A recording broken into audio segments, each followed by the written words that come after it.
the success of the Big Four agenda, the success of our country's economic well-being, if we are talking about jobs, if we are talking about any kind of infrastructure, we must realize as a country that the secret of the success of such is only one thing: our ecological infrastructure. And we can only understand that it is so simple, it is so cheap to maintain our ecological infrastructure. It only becomes expensive when we start demolishing this ecological infrastructure. So this must be the basis of the growth of our nation and the economic agenda of our nation. If we are looking for more jobs, we must deal with that. It concerns me beyond else when we see a lot of wrongdoings being done in these areas.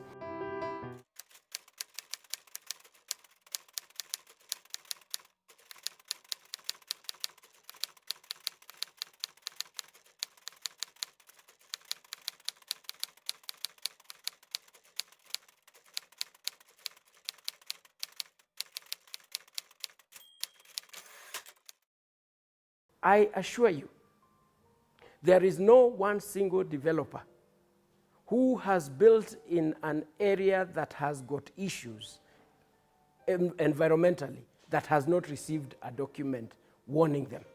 None. Because there are sufficient officers, there are people who are doing that. There is a procedure for you to build whenever you want to do a development, and therefore you may have received some sort of warning. When the warning is not convenient, and the word is convenient to you, you find that you are told that it's 30 meters, and you go and look at the property that is told to you that you cannot construct anything like that, the developer is left with an option. The law says 6 to 30 meters. So who is supposed to give that guidance? I'm going to use my other means to be able to do that. NEMA has refused. So I'm sorry that we cannot proceed with this. So they go to WARMA. They get a second letter to say that you are now hereby allowed to construct within 6 meters and not the 30 meters that was originally there. So the developer has got two documents. He puts one on the right pocket and one on the second pocket so that they continue with the construction, knowing very well that there is a problem somewhere. And they will continue with this kind of a situation up to the point that for sure that building will definitely be brought down, whether through a court order or through any other means, because you're supposed to do that. If there was proper awareness, if the institutions involved were properly advised, were properly able to communicate this information to the developers, we would never have this kind of an issue. And what government, what country would want to waste their people's money when they are doing such developments? This is the question, and we need to really get into it right.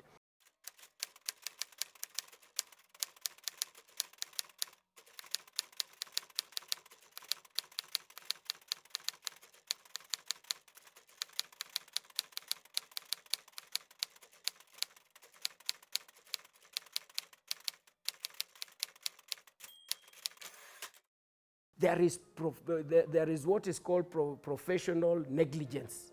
We have engineers in this country. We have architects in this country. And they are the ones whom I challenge today to be responsible. You cannot deal with your client in a way that you already know that something is wrong, something is questionable, and you continue to even influence the county government to give authorities. That is proper, utter professional negligence in the side of architects and engineers. And I want to humbly challenge them, because they can see this entire process from A to Z. We should never have people losing money, having their properties brought down, and in a position and status that they can never be refunded at any given time. But then, bringing these people together is a challenge. And it has to start from the government. The minister, I want to challenge my minister, because this is a known problem. There can never be a finger-pointing kind of a position to one institution or the other. It's to bring them down together. Sit down with all the institutions that are involved in this kind of a situation. Is it the county government? Is it WARMA? Is it the Architectural Association of Kenya? Is it the Survey of Kenya? Is it the developers? Invest in them. talk to them.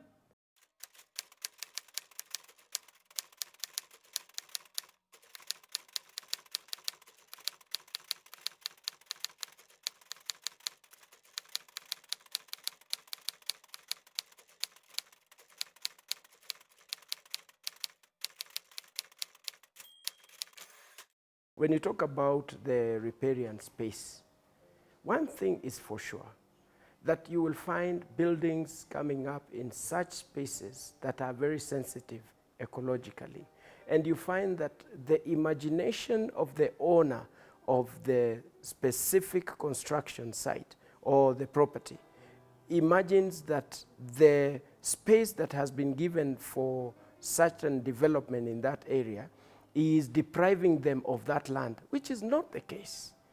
This remains their land, and when Warma gets there, they are concerned about just the management of the river, because you cannot interfere with the morphology of the river, you cannot deposit waste in the river, you must keep it in its most natural position.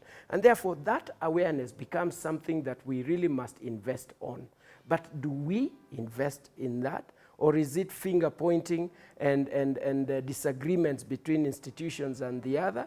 And I think this is something that has been happening over time, so that there is no awareness that has been put in place.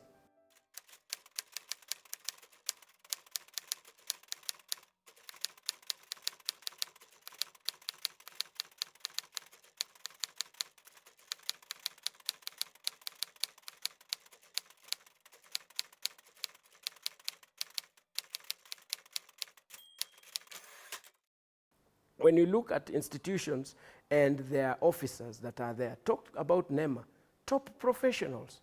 If there is something wrong in NEMA, it will be few individuals, which must be rooted out and thrown to a place that they will be forgotten even to the third generation. And the same happens even with Warma. But then, what are we doing to ensure that there is that consistency in terms of policy? I think this is where we must focus on, because lest we focus on that, it will depend now on the individual, who is the minister and who is the chair of this organization, or who is who. And therefore, if they are not working together, then the entire institution suffers.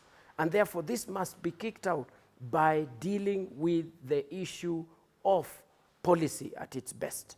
You find that the laws that govern and the guidance from the Survey Act, they do not rhyme with what the Warma Act talks about, the 6 to 10 meters from the river center. You find that, the people of NEMA may be pushing for a different 30 meters position. When you go to other parts of the world, you go to London, Thames is built up to its river. But the difference is only one, that people are not aware of what they're supposed to do. You can't abuse the river, because that's part of the ecological infrastructure that we are talking about. And the moment you mess it up, it messes you beyond else, and it takes generations to ever bring back this to the position that it's supposed to be.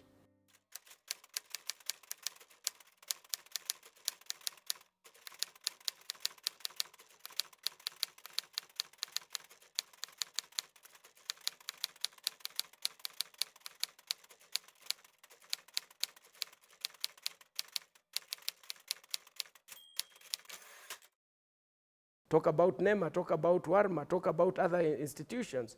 They are struggling to some points that at times they don't even have money for their own employees as salaries. When are they going to be able to enhance the kind of issues that they are supposed to be enhanced before even they deal on matters of matters that may be challenging in one way or another?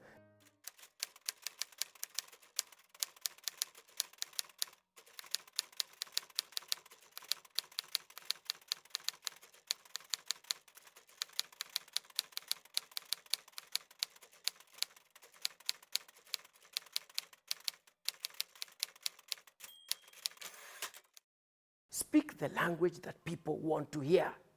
Tell them, by cleaning the Nairobi River, this is the job opportunities that are going to come to this country. These are the business opportunities that you are missing. We can be able to build up beautiful hotels over this river, and the river, when it is clean, you're able to do this. In terms of collecting the garbage, we are able to collect so much garbage, the plastic and everything that is there, and this can go into an industry that will bring out opportunities. Use what people want to hear, something that connects to their lives. You cannot just tell and stand and tell people, today this is what we are doing because we just want the river to be clean. It's not enough. Let the people connect with you. So we need to be strategic in the way we communicate our issues. This is where we are lagging behind. Less of this, we will continue to blame NEMA, you are doing nothing. We will say, Warma, you are doing nothing. We will say the contractors and the developers are greedy. But where will that end us up? It doesn't affect the Mwananchi in general where it should be. We should speak the language of the Mwananchi to support the presidency and ensuring that our generation is secure in terms of our ecological space that is so important for our nation and its posterity.